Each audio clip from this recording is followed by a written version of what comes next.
ہمارے ایک دوست تھے, انہوں نے اپنا واقعہ سنایا. کہہ رہے ہیں وہ آرمی میں, نیوی میں بہت بڑے افسر ہیں, لیفٹیننٹ کمانڈر, ریٹائر ہوئے ہیں ابھی.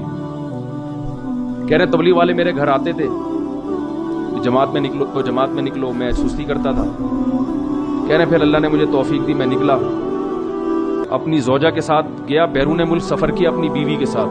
تو اپنا واقعہ سنا رہے کہ مراکش ہماری جماعت گئی, وہاں پر ایک شخص, ایک خاتون ملی, مکمل پردے میں, نمازی, پرہیزگار, ان کی گھر والوں سے ملی. تو اس خاتون کے شوہر نے, کہتے ہیں, مجھے بتایا کہ میری بیوی اتنی ماڈرن تھی کہ میں نے اس کو کہا کہ حج کرنے چلو, اپنے خرچے پہ تمہیں حج پہ لے کے جا رہا ہوں. اس نے کہا نہیں جاؤں گی کیونکہ وہاں اسکارف لینا پڑے گا. یعنی حج فری میں اگر کوئی کرا رہا ہو تو سب کرتے ہیں نا. کہہ رہے میری بیوی نے کہا کہ میں حج کرنے نہیں جاؤں گی کیونکہ حج پہ کیا لینا پڑتا ہے, سر پہ چادر. سر پہ چادر سے اتنی نفرت تھی کہ وہ اس وجہ سے حج کا اس نے انکار کیا. یہاں سے جب جماعت گئی ہے تو چند دن وہ خاتون جو ہے نا اس جماعت کی خواتین کے ساتھ بیٹھی. جب دیکھا کہ سب طرف پردے والی خواتین ہیں, تبلیغ میں خواتین اونچی آواز سے بات نہیں کرتی. میں یہ نہیں کہہ رہا گھر میں خاتون کو اونچی آواز سے بولنے نہ دیں, تو سب گھروں میں کبھی اونچی آواز کبھی نیچی آواز, وہ سب چلتا ہے کہ آپ جا کے پورا وہ افغانستان بنا دیں اس کو, ٹھیک ہے, وہ افغان طالبان کا جو دور تھا نا وہ بنا دیں. وہ تو سب گھروں میں ہوتا ہے. میں تربیت کی بات کر رہا ہوں نا کہ کچھ وقت تو تربیت کے لیے چاہیے نا. تو 3-4 دن وہ جب ان کے ساتھ رہی نا تو اس کو روحانی سکون محسوس ہوا, کیونکہ اللہ نے سکون کس میں رکھا ہے, دین میں رکھا. بے دین میں سکون تھوڑی ہے. بہت سکون محسوس ہوا اس کو, تو سر پہ چادر لینا شروع کر دی.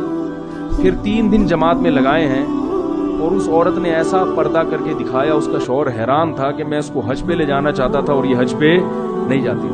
ویڈیو کے نیچے سبسکرائب کے بٹن پہ کلک کریں, بیل کے آئیکن پہ کلک کیجئے تاکہ ہر نئی ویڈیو کی نوٹیفیکیشن آپ کو مل جائے. ہمیں یاد ہے بچپن میں تبلیغی جماعت ہمارے محلے میں آئی تو ہم گشت کے لیے نکلے. میں چھوٹا تھا تو ان کے ساتھ نکل گیا گشت کے لیے. ابھی ہم گشت کے لیے نکلے ہیں تو ہم نے ایک صاحب کو آتے ہوئے دیکھا. وہ دروازے سے نا, جو مین گیٹ ہے, جو ہمارے کراچی کی اصطلاح میں جس کو چوڑی گلی کہا جاتا ہے, وہ چوڑی گلی سے وہ گھر کے اندر داخل ہوئے. کراچی میں اکثر گلیاں ہوتی ہیں, ایک چوڑی گلی ہوتی ہے, ایک پیچھے پتلی گلی بھی ہوتی ہے جس کو گندی گلی بھی کہتے ہیں. اس میں لوگ اکثر کچرا وچرا ڈالتے ہیں. اکثر جگہوں پر وہ پتلی گلیاں بھی ہوتی ہیں. تو ہم نے دیکھا کہ وہ مین گیٹ سے ہمارے سامنے داخل ہوئے. جیسے ہی وہ داخل ہوئے فوراً جماعت پیچھے پہنچ گئی, دروازہ بجایا, ان کا نام لیا کہ بھائی وہ صاحب اندر ہیں. ایک بچہ آیا, بچے سے پوچھا بیٹا ابو ہیں گھر پہ؟ بچہ بھی بڑا ہوشیار تھا, وہ اندر گیا پوچھنے کے لیے ابو سے کہ آپ ہیں یا نہیں ہیں. ٹھیک ہے, ہم نے تو جاتے ہوئے دیکھا تھا. اب وہ بچہ اندر سے پوچھ کے آیا, کہنے لگا کہ ابو گھر پہ نہیں ہے. تو ہمیں ایک بدگمانی, شدید بدگمانی ہوئی کہ اتنا سری جھوٹ ہمارے سامنے ابھی داخل ہوئے اور کہہ رہے ہیں کہ ابو گھر پہ نہیں ہے.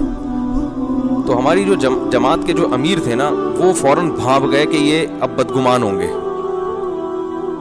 یہ کیا ہوں گے؟ بدگمان. تو فوراً کہنے لگے کہ بھائی ممکن ہے پچھلے دروازے سے نکل گئے ہوں. اور یہ ممکن ہے, بعض دفعہ انسان بہت اسپیڈ میں آتا ہے, ایک گیٹ سے داخل ہوا, کوئی کام یاد آیا اور پتلی گلی سے, پتلی گلی تو بنائی اس لیے جاتی ہے ایمرجنسی کاموں کے لیے نا. پتلی گلی کا تو مقصد ہی ہوتا ہے کہ کسی کو اسپیڈ میں نکلنا ہو تو, ٹھیک ہے نا. اگر وہ اسپیڈ میں نہ نکلنا ہوتا تو پھر تو چوڑی گلی سے آتے ہیں نا وہ, تو وہ فوراً نکل گئے وہاں سے.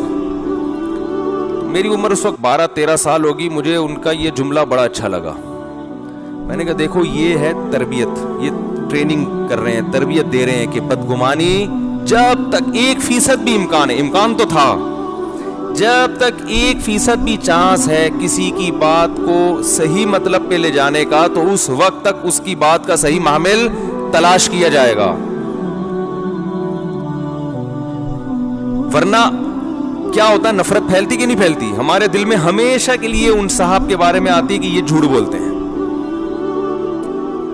یہ کیا کرتے ہیں؟ جھوٹ بولتے ہیں.